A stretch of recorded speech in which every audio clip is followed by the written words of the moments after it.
All right, buckle up, guys. This one is going to be a doozy, but welcome to the Sabotage Files. I am Mila, the mindset coach, and today we are going to talk about people pleasing, betraying yourself for acceptance.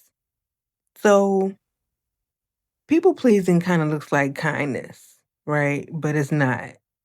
It's actually self betrayal in disguise. Saying yes when you mean no, silencing yourself to keep the peace, and calling all of that love. So let's talk about people pleasing. On the surface, it looks generous. You're being helpful, you are agreeable, you keep everybody happy. But underneath it all, people pleasing is one of the most common forms of self sabotage. Because every time you ignore your own needs to keep someone else comfortable, you send yourself the message, my needs don't matter. So, what does people pleasing actually look like? It looks like a few things. Saying yes when you're exhausted because you don't want to disappoint people, avoiding conflict at all costs, even when you're being mistreated, taking an extra work or taking on extra work or responsibilities to prove your worth, apologizing for things that aren't your fault, and shrinking your opinions so you don't, quote unquote, rock the boat. It looks like kindness, but the truth is really survival. So, where does people pleasing actually come from? It comes from a few places. One, childhood conditioning. Maybe you grew up in a home where love was conditional, where you had to perform, behave, or keep the peace to be accepted. Fear of abandonment. If I stop saying yes, people might leave. I deal with that one a lot. Low self worth. Believing your value is tied to what you can do for others. I also deal with that one a lot. And avoidance of conflict. Believing harmony is safer than honesty. So, what's the cost of people pleasing? There's several costs. Resentment builds up because your yes is not genuine. Exhaustion from carrying more than your share. A weak sense of self because you're always adapting to others. And relationships that aren't authentic. People love what you do for them, not who you are. So, story time.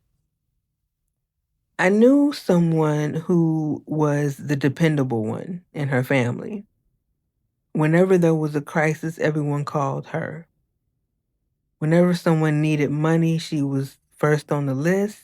She said yes so often that when she finally said no, people act shocked, like she had betrayed them. But the truth was, she had been betraying herself for years just to keep the peace. And I can attest to that in a sense, you know, saying yes so often to so many people that when you finally say no, people act like it's like the world just ended or like you just did them dirty. So, how do you shift this mindset?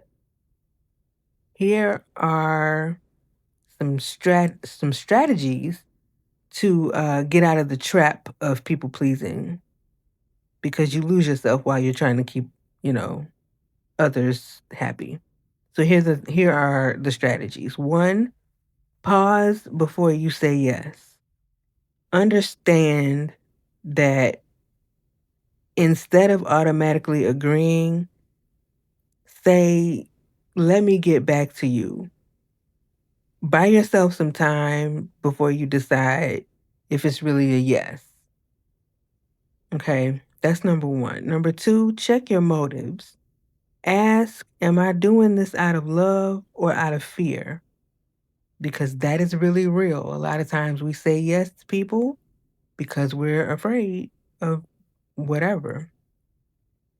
Number 3, start small with no.